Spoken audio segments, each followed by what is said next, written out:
नमस्कार दोस्तों, स्वागत है आपका मेरे YouTube चैनल पर।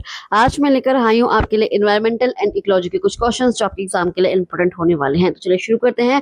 पहला क्वेश्चन है, लिविंग प्लैनेट रिपोर्ट किस संस्था द्वारा प्रकाशित की जाती है? कौन सी रिपोर्ट? Living planet report. तो वो जारी की जाती है WWF के द्वारा। किसके द्वारा? WWF, world wide fund for nature द्वारा प्रकाशित की जाती है। इसके प्रकाशक कौन है? इसके प्रकाशक है WWF zoological society of London के सहयोग से। यह रिपोर्ट हर वो साल में जारी की जाती है। यह वैश्विक जैव विविधता, बायोडायवर्सिटी के रुझानों और पृथ्वी के स्वास्थ्य का आकलन करती है। नेक्स्ट क्वेश्चन आता है, एमिशंस गैप रिपोर्ट किस संस्था द्वारा प्रकाशित की जाती है? कौन सी रिपोर्ट? Emission gap report. तो वो की जाती है UNEP के द्वारा। किसके द्वारा? UNEP, United Nations Environment Programme. United Nations Environment Programme संयुक्त राष्ट्रीय पर्यावरण कार्यक्रम द्वारा प्रकाशित की जाती है एमिशंस गैप रिपोर्ट। ये किसके द्वारा? ये संयुक्त राष्ट्रीय पर्यावरण कार्यक्रम के द्वारा। यह रिपोर्ट हर साल जारी की जाती है। यह रिपोर्ट क्या की जाती है? यह रिपोर्ट हर साल वार्षिक जारी की जाती है। इस रिपोर्ट का क्या उद्देश्य होता है? यह रिपोर्ट देशों के वास्तविक अनुमानित उत्सर्जन और जलवायु परिवर्तन के सबसे बुरे प्रभावों को रोकने के लिए आवश्यक उत्सर्जन स्तर के बीच के अंतर का आकलन करती है। नेक्स्ट क्वेश्चन आता है, अडेप्टेशन गैप रिपोर्ट किसके द्वारा की जाती है? कौन सी रिपोर्ट? Adaptation gap report. तो वो की जाती है UNEP के द्वारा। किसके द्वारा? UNEP, United Nations Environment Programme. जो आपकी एमिशंस गैप रिपोर्ट है और एडेप्टेशन गैप रिपोर्ट है, वो भी आपकी UNEP द्वारा ही जारी की जाती है। इसके प्रकाशक है संयुक्त राष्ट्र पर्यावरण कार्यक्रम के द्वारा। यह रिपोर्ट भी हर साल प्रकाशित होती है। यह रिपोर्ट हर साल वार्षिक प्रकाशित होती है। यह इसका क्या उद्देश्य है रिपोर्ट का? यह वैश्विक स्तर पर जलवायु परिवर्तन के प्रभावों से निपटने के लिए योजना, वित्त पोषण और कार्यान्वयन में प्रगति तथा मौजूद अंतर का आकलन करती है। नेक्स्ट क्वेश्चन आता है, state of the global climate report. कौन सी report? State of the global climate report किस संस्था द्वारा प्रकाशित की जाती है? तो वो आपकी WMO, वर्ल्ड मेट्रोलॉजिकल ऑर्गेनाइजेशन, विश्व मौसम विज्ञान संगठन द्वारा प्रकाशित की जाती है state of the global climate report. यह आपकी विश्व मौसम विज्ञान संगठन द्वारा की जाती है। यह रिपोर्ट भी आपकी हर साल जारी की जाती है। इसका क्या उद्देश्य है इस रिपोर्ट का? State of the global climate report का यह वैश्विक तापमान, ग्रीन हाउस गैसों के स्तर, समुद्र के स्तर में वृद्धि और चरम मौसम की घटनाओं जैसे प्रमुख जलवायु संकेतकों पर विस्तृत डेटा और विश्लेषण प्रदान करती है। नेक्स्ट क्वेश्चन आता है, India state of the forest report. कौन सी? India state of forest report किस संस्था द्वारा प्रकाशित की जाती है? तो वो की जाती है आपकी forest survey of India, ISFR। India state of forest report आपकी की जाती है forest survey of India, FSI, भारतीय वन सर्वेक्षण द्वारा प्रकाशित की जाती है। यह रिपोर्ट आपकी हर 2 साल में जारी की जाती है। क्या उद्देश्य है इसका? यह भारत के वन आवरण, वृक्ष आवरण, मैंग्रोव और कार्बन स्टॉक का विस्तृत मूल्यांकन प्रदान करती है। कब हुआ था इसका पहला संस्करण जारी? पहली ISFR रिपोर्ट 1987 में। कब? 1987 में प्रकाशित हुई थी। नेक्स्ट क्वेश्चन आता है, भारत में वनों के क्षेत्रफल का आधिकारिक आकलन किस संस्था द्वारा किया जाता है? किस संस्था द्वारा किया जाता है भारत में वनों के क्षेत्रफल का आधिकारिक आकलन? तो वो किया जाता है आपकी FSI। किसके द्वारा? Forest survey of India. भारतीय वन सर्वेक्षण द्वारा किया जाता है। कौन सा मंत्रालय है इसका? इसका मंत्रालय है पर्यावरण, वन और जलवायु परिवर्तन मंत्रालय। क्या पद्धति होती है इसकी? यह संस्था रिपोर्ट सेंसिंग उपग्रह, जो सैटेलाइट डेटा होता है, और मैदानी सर्वेक्षण के माध्यम से भारत में वन और वृक्ष आवरण का आकलन करते हैं कि भारत में कितने वन है और कितने वृक्ष हैं। यह रिपोर्ट अब जारी की जाती है। यह रिपोर्ट इसके निष्कर्षों को India state of forest report, ISFR के रूप में हर 2 साल में प्रकाशित किया जाता है। नेक्स्ट क्वेश्चन आता है, वर्ल्ड एयर क्वालिटी रिपोर्ट। कौन सी report? World air quality report किस संस्था द्वारा प्रकाशित की जाती है? तो ये रिपोर्ट जारी की जाती है ये रिपोर्ट आपकी जारी की जाती है IQ एयर द्वारा। किसके द्वारा? IQ एयर द्वारा जारी की जाती है वर्ल्ड एयर क्वालिटी रिपोर्ट। यह रिपोर्ट हर साल जारी की जाती है। यह रिपोर्ट हर साल जारी की जाती है। यह रिपोर्ट के प्रकाशक कौन है? स्विस वायु गुणवत्ता प्रौद्योगिकी कंपनी। क्या उद्देश्य है इस रिपोर्ट का? यह वैश्विक स्तर पर PM 2.5 के आंकड़ों के आधार पर दुनिया भर के देशों में शहरों की वायु गुणवत्ता, जो शहरों की एयर क्वालिटी है, उसका आकलन और रैंकिंग करती है। नेक्स्ट क्वेश्चन आता है नेशनल बायोडायवर्सिटी अथॉरिटी।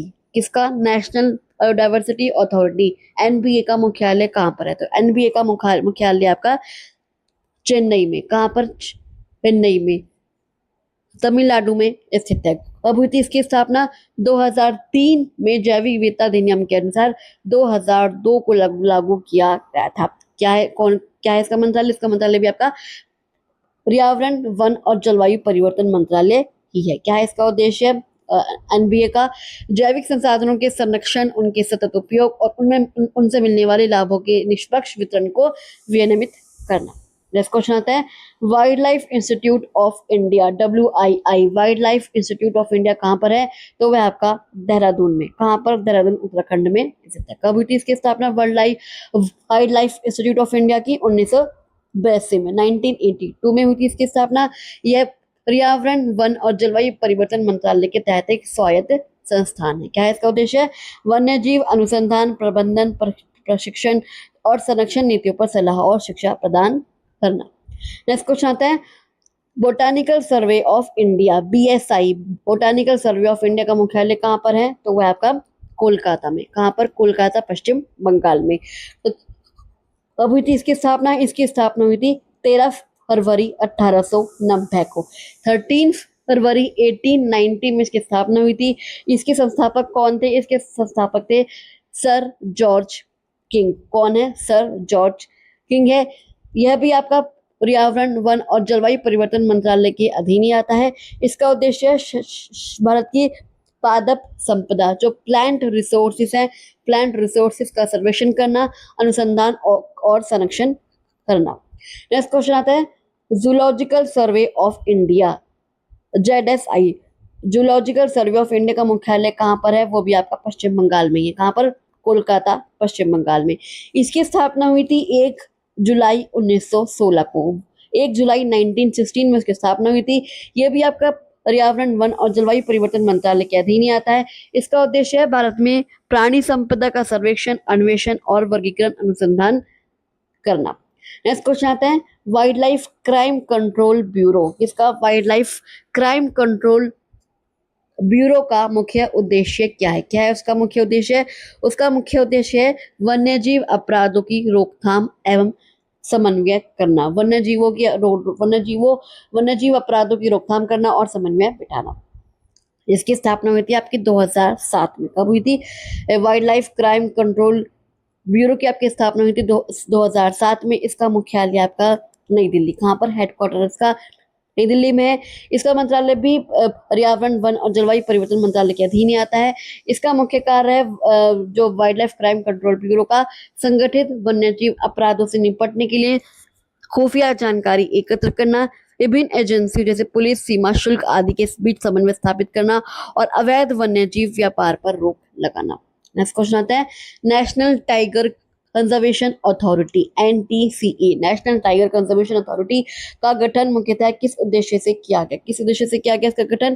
तो इसका गठन किया गया प्रोजेक्ट टाइगर का प्रभावीकरण। जो प्रोजेक्ट टाइगर है उसको बहुत अच्छे मात्रा में क्रियान्वयन करना, इसके उद्देश्य से किया गया था नेशनल टाइगर कंजर्वेशन अथॉरिटी का गठन। इसकी स्थापना हुई थी 2006 में। कब हुई थी? 2006 में हुई थी। इसके अध्यक्ष कौन है? भारत के पर्यावरण, वन और जलवायु परिवर्तन मंत्री इसके पदेन अध्यक्ष है। इसके एक्स ऑफिसियो चेयरमैन होते हैं। इसका मुख्य कार्य है बाघ संरक्षण योजना, जो टाइगर कंजर्वेशन प्लान है उनको मंजूरी देना, बाघ अभ्यारण्यों, टाइगर रिजर्व्स का प्रबंधन और उनकी मानक संचालन प्रक्रियाओं का क्रियान्वयन सुनिश्चित करना। नेक्स्ट क्वेश्चन आता है central pollution control board, CPCB। Central pollution control board का गठन किस अधिनियम के अंतर्गत किया गया था? किस अधिनियम के अंतर्गत किया गया था? तो वो किया गया था जल प्रदूषण निवारण एवं नियंत्रण अधिनियम 1974, 1974 के अंतर्गत किया गया था। इसकी स्थापना हुई थी आपकी 1974 में। इसे वायु प्रदूषण निवारण एवं नियंत्रण अधिनियम 1981 के तहत भी शक्तियां और कार्य सौंपे गए। ये भी आपका पर्यावरण, वन और जलवायु परिवर्तन मंत्रालय के अधीन ही आता है। इसका मुख्य कार्य है देश में जल और वायु प्रदूषण की रोकथाम, नियंत्रण और उपशमन के लिए तकनीकी सलाह और मानक तैयार करना। नेक्स्ट क्वेश्चन आते हैं, निम्नलिखित में से कौन सा युग्म सही सम्मिलित है? तो वह आपका एमिशंस गैप रिपोर्ट और यूएनईपी। एमिशंस गैप रिपोर्ट और यूएनईपी। तो चलिए अभी के लिए बस इतना ही। आई होप आपको ये क्वेश्चन अच्छे लगे होंगे, ये एमसीक्यूज अच्छे लगे होंगे, वीडियो अच्छी लगी होगी। आपको ये वीडियो कैसी लगी मुझे कमेंट बॉक्स में कमेंट करके जरूर बताइएगा। अगर आपको वीडियो अच्छी लगी तो आप इस वीडियो को लाइक कर सकते हैं, शेयर कर सकते हैं और इसको सब्सक्राइब करके जरूर जाएगा। चलिए मैं आपसे मिलती हूँ अगली वीडियो में, तब तक के लिए थैंक यू सो मच।